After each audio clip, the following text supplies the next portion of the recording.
All right, let's talk about a huge one, financial freedom. Now, I know that sounds kind of big and complicated, right? But don't worry. It's not some impossible puzzle you have to solve. We're going to break it all down into a super simple, clear roadmap. I'm talking the exact first steps you can take on this journey. And trust me, it's an incredibly rewarding one. So you ready? Let's dive in. Okay, before we get into the nuts and bolts, I want you to just take a second and think about this. What does financial freedom actually mean to you? Seriously. Is it, seeing a certain number in your bank account? Is it the dream of quitting your job? Maybe it's about paying for your kids' college tuition? No sweat. Whatever it is, that personal why, that's the fuel that's going to keep you going on this whole journey. And right there, that's the key. This whole thing, it's not really about being rich in the way you might think. It's not about having a mansion or a sports car. It's about having choices. It's about getting to a point where you, and only you, are in control of your time and your life. The freedom to choose what work you do, or if you work at all. The freedom to dive into your hobbies, to decide how you spend every single day, without that constant financial pressure breathing down your neck. It really all boils down to one word: options.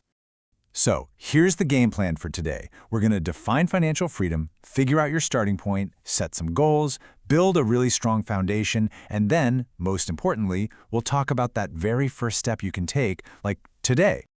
All right, first up, what even is financial freedom? We've got to define our destination. Because you know the saying, right? If you don't know where you're going, any road will get you, well, probably know where you actually want to be. So here it is, the big definition. Financial freedom is the point where the income from your assets is enough to cover your living expenses. Okay, let's unpack that. Income from assets is just a fancy way of saying money that your money makes for you. Think about stuff like investments or maybe rental income, things you own that generate cash without you having to clock in every day. And when that money, that passive income, is enough to pay all your bills, well, that's it. That's the goal. You've unlocked the freedom to choose whether you work or not. That's the destination we're aiming for. Okay, on to our next section. Knowing your starting point. Think about it. You can't just plug a destination into a GPS without it knowing where you are right now, right? It's the same exact thing with your finances.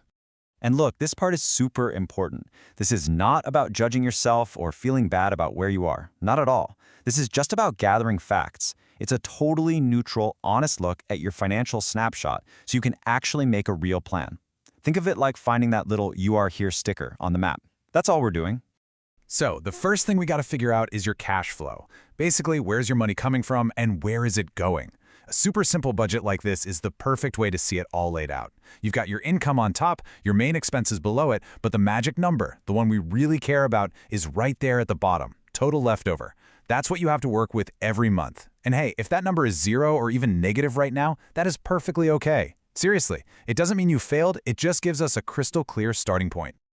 All right, the second big number to know is your net worth. It sounds complicated, but it's really just a single number that gives you a great snapshot of your financial health. The easiest way to think about it is like a scale. On one side, you pile up all your assets. That's everything you own that has value: cash, investments, your car, whatever. On the other side, you put your liabilities. That's everything you owe: credit card balances, student loans, you get the idea. Then you just subtract what you owe from what you own, and boom, that number is your net worth. Okay, so now we know our destination, financial freedom, and we know our starting point on the map. So what's next? Well, we need a compass, right? Something to make sure we're always heading in the right direction. And that, my friends, is where your goals come in. And this is a really, really important point. A goal without a plan is, well, it's just a wish. And wishing for financial freedom, unfortunately, doesn't make it happen. We need a real plan, and that starts with setting specific, measurable goals. Not just, I want to save money, but something like, I'm going to save $1,000 for an emergency fund in the next 3 months, or I'm going to pay off this credit card completely in 1 year. See the difference? Those are actual targets that will guide every decision you make. Let's move on to building a strong foundation.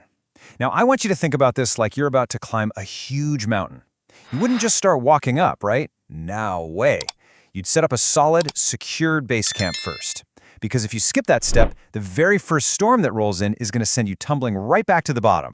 And this financial base camp of yours, it's built on 2 pillars. These are absolutely non-negotiable. First, you got to have a safety net for when life, does what it does and throws you a curveball.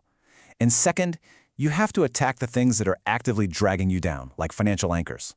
If you get these two things right, you are setting yourself up for success for the entire rest of the climb. And here's the best part. The first goal is simple. We're not talking about saving 6 months of living expenses right out of the gate, no. The goal is just to save $1,000. That's it. It's a clear, doable target, and hitting it will give you an incredible amount of breathing room, almost instantly.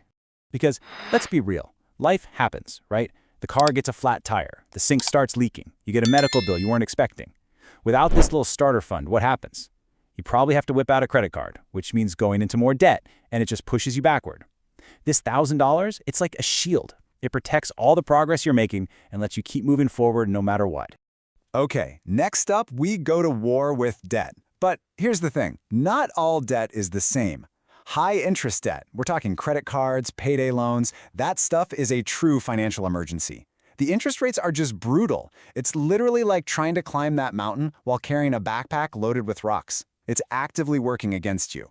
So you need a strategy. You've probably heard of the two big ones, the debt snowball, where you knock out the smallest debts first for psychological wins, and the debt avalanche, where you hit the highest interest rates first to save the most money. Honestly, the best method is the one you'll actually stick with. But no matter what, the top priority has to be getting that high-interest weight off your back. And that brings us right here to the final, most important part, taking your very first step. We've looked at the map, we've got our compass, we've built the solid base camp. Now, it's time to actually start the climb. So let's just do a quick recap of the roadmap, right? We defined our destination, which is that freedom of choice. We found our starting point using a budget and our net worth. We set our compass with some real concrete goals. And we built a rock-solid foundation by starting an emergency fund and making a plan to kill that high-interest debt. You know, there's that famous saying, and it really just says it all. You don't have to have the entire 1,000-mile journey figured out right this second. You don't. All you need to do is focus on taking that one single first step. That's it. That's how real, lasting change actually begins. So I'm going to leave you with this one question. Forget about next year or next month or even next week. What is one small thing you can do today to get started?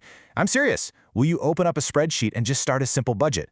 Will you find just 20 bucks, just 20, and move it into a savings account for your emergency fund? Maybe you'll just list out your debts. Your journey to financial freedom doesn't start with some giant leap. It starts with that one small step. So what's yours going to be?